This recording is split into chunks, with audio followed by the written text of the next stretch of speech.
They say love makes you blind, but betrayal gives you perfect vision. I used to think our love story was one for the books, the kind that made people believe in fairy tales. Looking back now, I realize it was just the perfect lie, wrapped in 3 years of false smiles and stolen kisses. My name is Jason Mitchell, and I was the guy nobody expected to end up with the girl everyone wanted. Back in college, I was that introverted data analyst who lived in the library, buried so deep in code and textbooks that sunlight felt foreign on my skin. Chloe Hart was my complete opposite, magnetic in a way that drew people like moths to flame. She was the girl who could walk into any room and instantly become its center, effortlessly popular, with a laugh that could make you forget your own name. When she approached me that Tuesday night during finals week, asking for help with statistics, I thought it was some elaborate prank. Girls like Chloe didn't notice guys like me, but she sat down next to me in that cramped study room, her perfume cutting through the stale air of coffee and stress, and something shifted in my world. "I heard you're the guy who can make numbers make sense," she said, sliding her textbook toward me. Her fingers brushed mine, and I felt electricity shoot up my arm. It wasn't a prank. Over the next few weeks, we bonded over late-night coffee runs and her genuine curiosity about my world of algorithms and data patterns. She made me feel seen, really seen, for the first time in my life. And somehow, I made her feel grounded in a way her chaotic social life never could. We married exactly 1 year after graduation. I remember standing at the altar watching her walk down the aisle in that simple white dress, thinking I was the luckiest man alive. My tech job was already paying well enough to put a down payment on a modest 3-bedroom house in the suburbs. Nothing fancy, but it was ours. Well, mine technically. My name on the deed, my savings account emptied into our future, but it felt like ours. 6 months after the wedding, Chloe quit her administrative job. "I want to focus on making our house a home," she said, curled up against me on our new couch. "You sure about this?" I asked. "We could always use the extra income." "You make enough for both of us," she replied, "and I want to be here for you when you come home." I didn't question it. The idea of coming home to her every day, of her having dinner ready and stories about her day, felt like everything I'd ever wanted. For 3 years, life was simple. Perfect, even. Sunday morning pancakes became our tradition. Her in my old college t-shirt, dancing around the kitchen while bacon sizzled in the pan. Her laugh echoing through the rooms I'd bought with dreams of our future. We had this honeymoon glow that everyone said would fade, but never quite did. Until it did. 2 months ago, everything changed. It started with something small, our nightly 9 p.m. walks. For 3 years, rain or shine, we'd walk the neighborhood together, holding hands, talking about everything and nothing. It was sacred to us, that hour when the world belonged to just us two. Then one evening, when I laced up my sneakers and called for her, she waved me off from the couch. "I'm tired tonight, babe," she said. "You go ahead." The next night, same thing. "Headache," she replied when I asked if she was coming. "Maybe tomorrow." Then it was different excuses each time. "I'm just not feeling it," she said one night. "You don't mind going alone, do you?" she asked another evening, not even looking up from her phone. The warmth in her eyes, the warmth that used to light up when she saw me, began to dim. Our conversations became transactional. "Did you pay the electric bill?" she'd ask. "Can you pick up milk on your way home?" she'd say without a greeting. "I'm going to bed early," she'd announce, disappearing upstairs before I could respond. When I reached for her at night, she'd pull away with excuses that piled up like unread emails, headaches, exhaustion, stress about this or that. I told myself it was normal. Marriage wasn't supposed to be a constant honeymoon. Maybe she was depressed. Maybe I was working too much, not paying enough attention to her needs. I tried everything: flowers from the grocery store, surprise date nights, thoughtful gestures that used to make her light up. Nothing changed. If anything, the distance grew wider. Then came that Thursday evening that changed everything. I was in the kitchen, reheating leftover Chinese takeout, when Chloe's phone lit up on the counter. She was in the bathroom, and the notification sound cut through the quiet house like a knife. Without thinking, I glanced at the screen. A text from an unknown number. "Last night was amazing." Can't wait to do it again. My stomach dropped so fast I thought I might be sick. My hands went cold, trembling as I reached for the phone. But before I could touch it, Chloe appeared in the kitchen doorway, moving faster than I'd ever seen her move, snatching the phone off the counter like it was on fire. "That's mine," she said, her voice sharp enough to cut glass. "Who was that?" I asked, the words coming out strangled, barely recognizable as my own voice. "Just a friend," she replied quickly. "Girl drama stuff? You wouldn't understand." She clutched the phone to her chest like a shield and disappeared upstairs without another word. I stood alone in that kitchen, under the humming fluorescent light that suddenly felt too bright, and felt the foundation of my world begin to crack. The microwave beeped insistently, but I couldn't move. All I could think about was that message. "Last night was amazing. Can't wait to do it again. What happened last night?" While I was working late debugging code until midnight, what was Chloe doing? Who was she with? And why did she look so guilty, so panicked when I asked about it? That night, I lay in bed beside my wife, listening to her breathe in the darkness, and realized I no longer knew the woman sleeping next to me. Her breath was steady, peaceful, while my mind raced with questions I was terrified to ask and scenarios I was afraid to imagine. Tomorrow, I decided, staring at the ceiling until dawn broke through our bedroom curtains, I would find out who she really was. I couldn't live in this uncertainty anymore. I needed to know the truth, even if it destroyed everything I thought I knew about my life. The perfect lie was beginning to unravel, and I was the one holding the thread. Sleep became impossible. Food tasted like cardboard. I sat at my desk at work, staring at lines of code that might as well have been hieroglyphics, while that text message played on repeat in my mind like a broken record. Last night was amazing. Can't wait to do it again. I couldn't just ask her about it. If I was wrong, if there was some innocent explanation I couldn't see, I'd destroy our marriage with accusations and paranoia. But if I was right, and I confronted her without proof, she'd delete everything and twist reality until I questioned my own sanity. I'd seen Chloe talk her way out of parking tickets and late fees with the skill of a seasoned politician. She could gaslight me into believing the sky was green if she wanted to. I needed proof. Real, undeniable, court-worthy proof.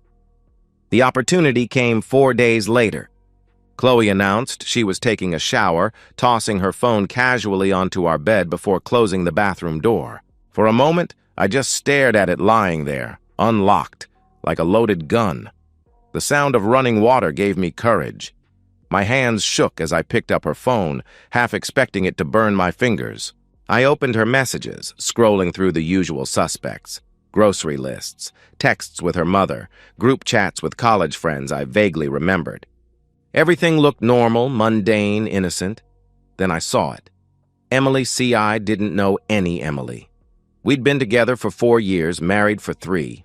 I knew all her friends, all her family. There was no Emily in our life. I opened the thread with my heart hammering against my ribs. Most of the messages were gone, deleted, but a few remained. Like breadcrumbs leading to a truth I wasn't sure I wanted to find. Emily C. "Miss you already? Chloe. Miss you too. Jason's at work. Come over tomorrow." Emily C. "I'll bring the wine." "And something else you like." My vision blurred. The phone felt like it was burning in my hands. I scrolled frantically, but there was nothing else. She'd been deleting as she went. Smart. Careful. Calculated.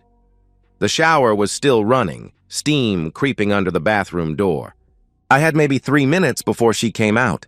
In a moment of desperate clarity, I searched for a phone mirroring app, found one with good reviews for discreet monitoring, and installed it on her phone in under 2 minutes. Now everything she did, every text, every call, every deleted message, would sync to my phone in real time. I placed her phone back exactly where she'd left it, down to the precise angle. Chloe emerged from the bathroom wrapped in a towel, her hair damp and curling around her shoulders. She smiled at me, that same smile that used to make my day, and I felt sick. "Hey, you," she said, walking toward me. "Miss me?" "Always," I replied, forcing my lips into something resembling a smile. Over the next week, I became a ghost at my own job. I sat at my desk with two phones now, my regular one, and the burner I'd bought to mirror Chloe's activity. My colleagues asked if I was feeling okay. Yeah, just tired, I would answer, working on a tough project.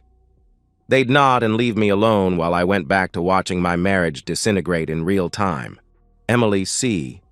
was Derek Lang, 32 years old, personal trainer at CrossFit Revolution across town. Chloe had saved his contact under a woman's name to throw me off if I ever saw it.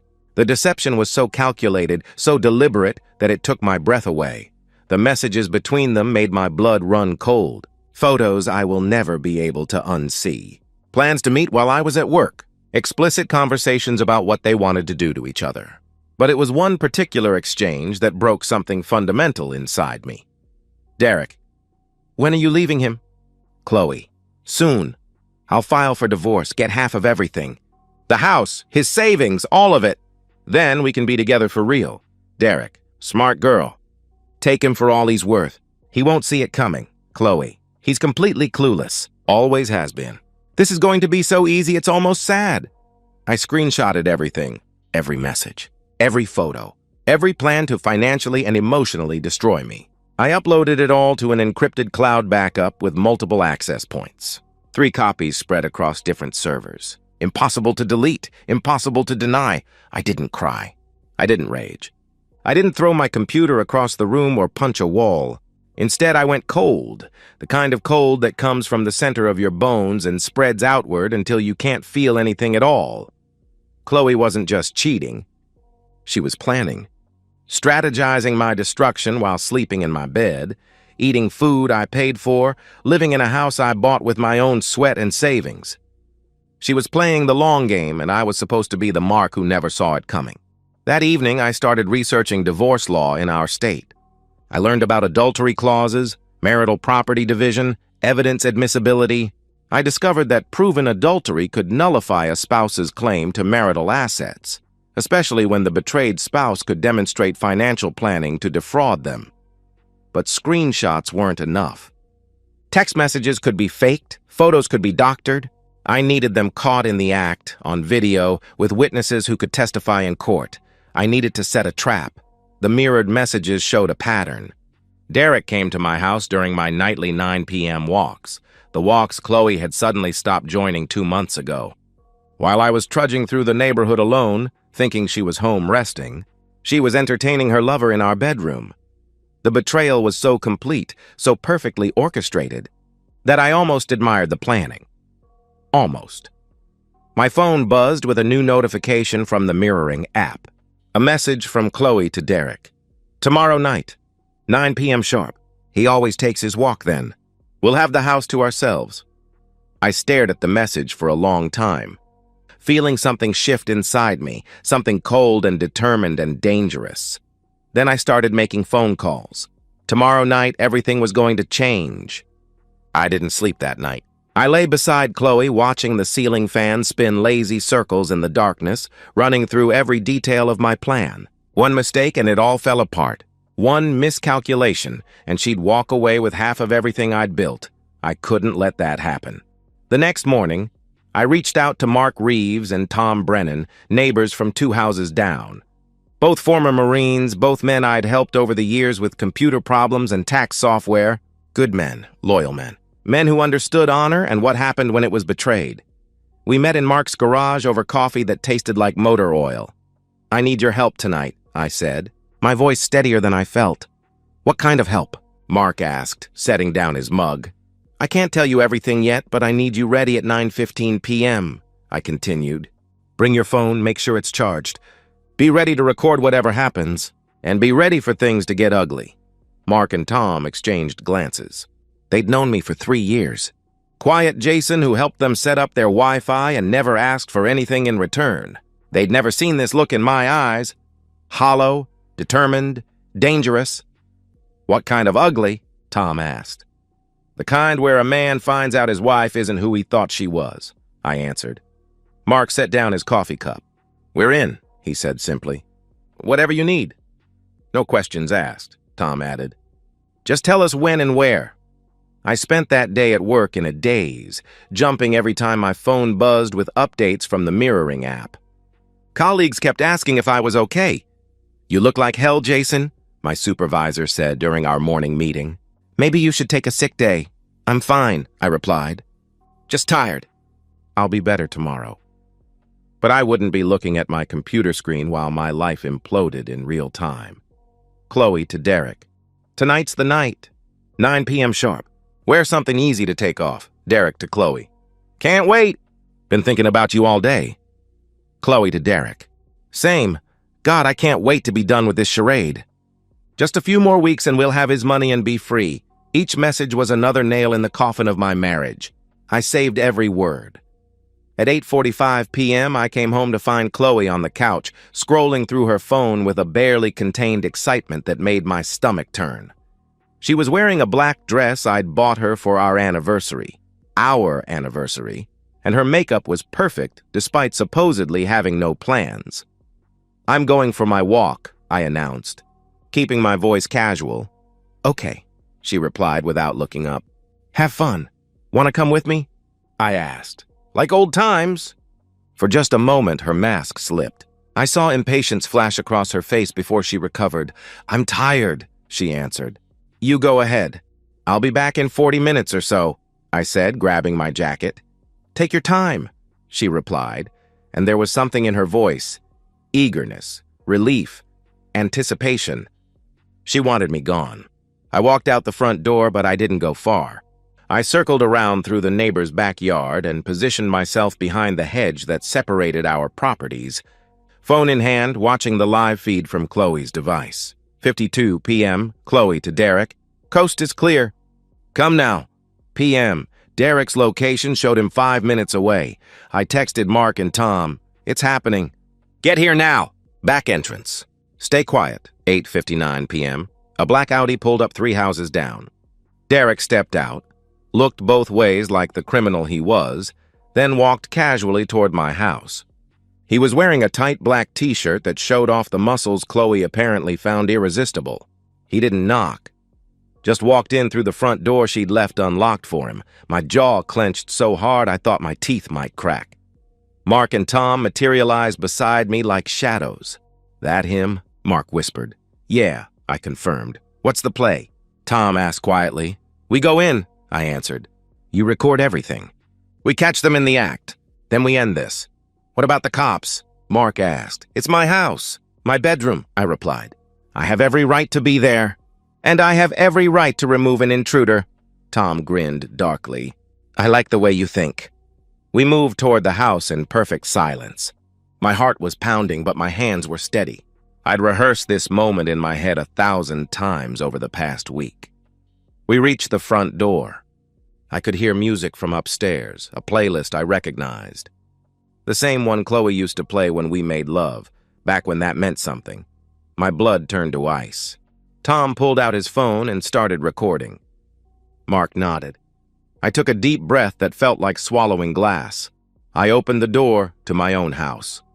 The stairs creaked under our weight as we climbed toward the bedroom where my wife was destroying our marriage. Each step felt like walking toward an execution. Mine or theirs, I wasn't sure which. We reached the bedroom door. Inside, I could hear laughter, her laughter. The one that used to be only for me, now being shared with a stranger in my bed. I looked at Mark and Tom. They were ready. "Phones out, recording everything. Ready?" I whispered. They both nodded. I raised my foot, aimed it at the door, and everything I'd ever known about my life was about to shatter into a million pieces. My foot connected with the bedroom door and it exploded inward, slamming against the wall with a sound like thunder. The door handle left a crater in the drywall I'd painted myself 3 years ago. Chloe and Derek were in my bed. The bed I'd assembled with my own hands. The mattress I'd saved for months to buy. Naked, tangled in sheets that still smelled like the fabric softener she always used. They froze like deer in headlights, eyes wide, mouths hanging open in perfect synchronization of shock and terror. "What the hell?" Derek scrambled backward against the headboard, trying to cover himself with a pillow that had my initials embroidered on it. A wedding gift from Chloe's mother. "Jason?" Chloe screamed, high and sharp. "What are you doing home?" I stepped into the room, flanked by Mark and Tom like some kind of avenging army. My voice came out unnaturally calm, almost conversational. "Tom, you getting this?" I asked. "Every second crystal clear," Tom replied, holding up his phone with the red recording light blinking like an angry eye. "Good," I said. "Make sure you get their faces. Clear shots. I want no doubt who these people are when this goes to court." Derek tried to stand, reaching for his jeans crumpled on the floor beside my dresser. Mark stepped forward and shoved him back onto the bed with the casual efficiency of a man who'd seen combat. "Stay down." "Pretty boy," Mark commanded. "Jason, wait, man. I didn't know she was married." Derek's voice cracked like a teenager's. "Liar," I replied, the word coming out flat, emotionless. "I read your texts. All of them. You knew exactly what you were doing. You called me clueless. You planned to help her take my money. Jason, please, this isn't what it looks like." Chloe clutched the sheet to her chest, mascara already streaming down her cheeks in black rivers. "Shut up," I said, my voice cutting through her pleading like a blade through tissue. "You don't get to talk. You lost that right 2 months ago when you started having intimacy with him in our bed." I grabbed Derek by the arm and yanked him off the mattress. He stumbled, naked and pathetic, trying to maintain some dignity he'd forfeited the moment he walked into my house. "Jason, please, I'm sorry, we can work this out," Derek pleaded. My fist drove into his jaw. The sound was wet and brutal, like breaking a chicken bone. Derek crashed against the dresser, knocking over picture frames. Our wedding photos shattered on the hardwood floor I'd refinished myself, glass fragments mixing with drops of his blood. Mark moved in next, driving a knee into Derek's ribs. The air rushed out of him in a whoosh. He doubled over, gasping, trying to curl into himself for protection. Tom's boot caught him in the groin. Derek collapsed, whimpering, hands cupping himself as he writhed on the floor. "Jason, stop! You're going to kill him!" Chloe was hysterical now, sobbing so hard she could barely speak. I ignored her completely. I grabbed Derek's left leg and twisted hard. There was a sickening pop. Not quite a break, but close enough. Derek's scream was high-pitched and raw, the sound of a man who'd never experienced real violence before tonight. "Get out of my house," I said quietly. Derek tried to stand and couldn't. His leg wouldn't support his weight, so he crawled, naked, bleeding, dragging his injured leg behind him, across the bedroom floor toward the hallway. He left a smear of blood on the wood, and I found myself oddly satisfied by the stain. Mark and Tom followed him down the stairs, making sure he didn't stop or try to hide anywhere. I heard the front door open, heard Derek's pathetic sobs as he dragged himself across the lawn to his car. The Audi's engine started, and Derek drove away naked and broken, hunched over the steering wheel like a wounded animal, disappearing into the night and out of our lives forever. I turned back to Chloe. She was sitting on the edge of the bed, sheet wrapped around her like armor, shaking so hard the whole mattress vibrated. "Jason, please! Listen to me, it was a mistake. I love you. I've always loved you," she sobbed. "Get dressed," I commanded. "You have 5 minutes. Where am I supposed to go?" She cried. "Not my problem," I answered, each word coming out like a separate sentence. "I'm filing for divorce Monday morning.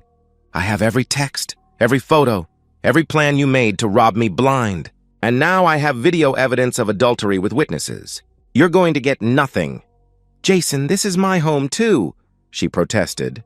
"No," I replied, stepping closer. She actually flinched away from me. "This is my house. My name on the deed. My money in the down payment. My credit that got us the mortgage. You contributed nothing.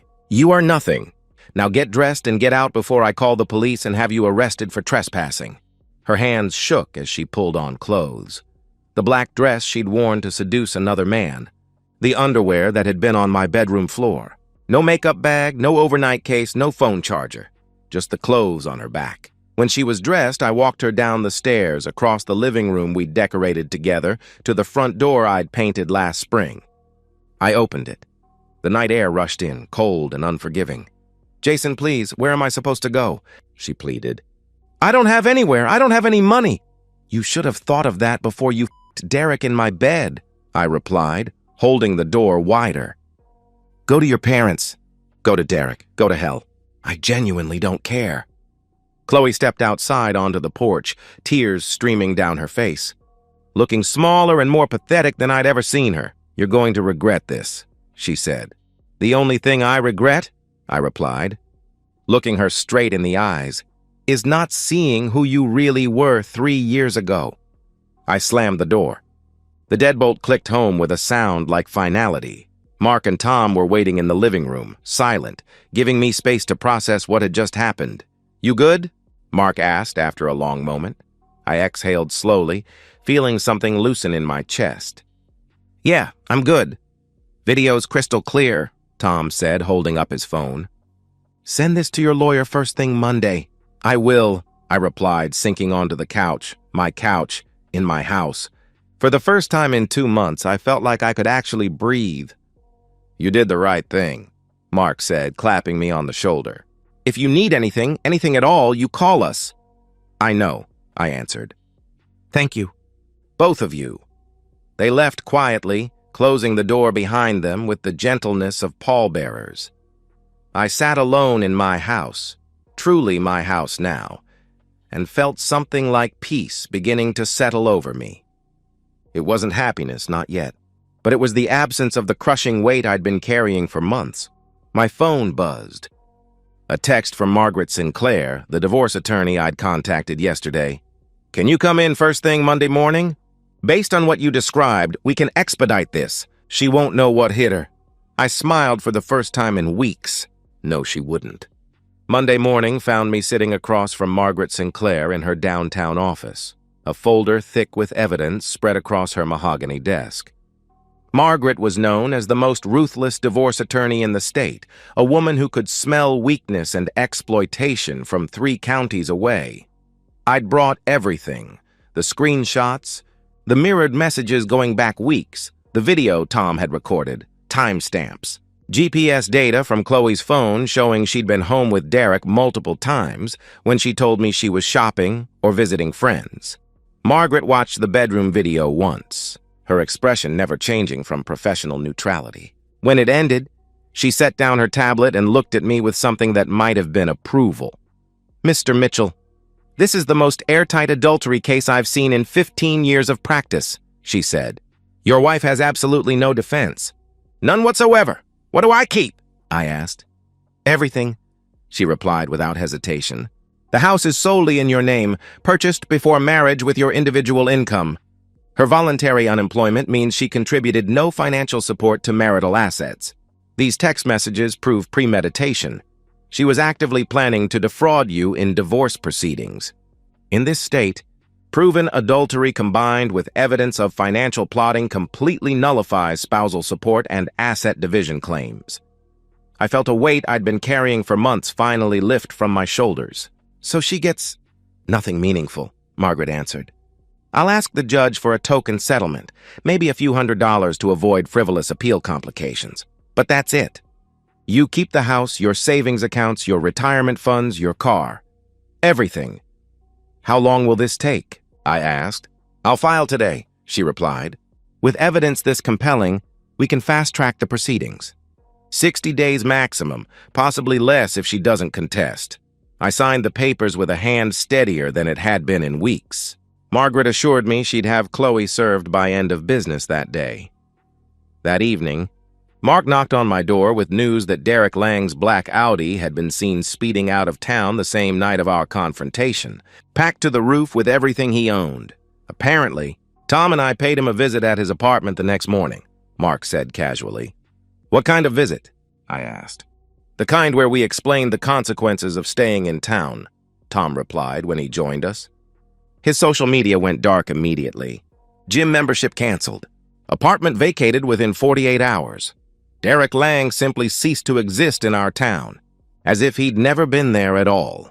Word spread through the neighborhood, through the gym where Derek had worked, through the social circles where people knew both Chloe and me. Don't mess with Jason Mitchell's friends. Don't mess with Jason Mitchell. The message was clear and it was final. Meanwhile, Chloe was served divorce papers at her parents' house. Brian and Susan Hart, A conservative couple who'd raised their daughter with traditional values and who had always treated me like the son they'd never had. Brian read the petition, his face darkening with each line of legal text. "Adultery?" he said. "Evidence attached?" "Dad, it's complicated. Jason and I had a big fight. He's overreacting to something that got blown out of proportion." Chloe tried her usual deflection tactics. Brian opened the evidence envelope with trembling hands. His face went white as he flipped through screenshot after screenshot, video stills, text message exchanges planning my financial destruction. Susan looked over his shoulder, gasped, and turned away. "You told us Jason kicked you out over a disagreement about money," Brian said, his voice dangerously quiet. "You've been here 3 days crying, playing the victim, making us think that boy lost his mind. And this whole time you were cheating on him? In his house? In his bed? Planning to rob him blind?" "Dad, please, it's not that simple," Chloe protested. "Get out," Brian said. "What?" she replied, shocked. "Get out," he repeated, his voice cracking like a whip. "You lied to us. You humiliated your husband. You disgraced this family and everything we taught you. You don't get to stay here. How could you do this, Chloe?" Susan asked through her tears. "How could you be so cruel?"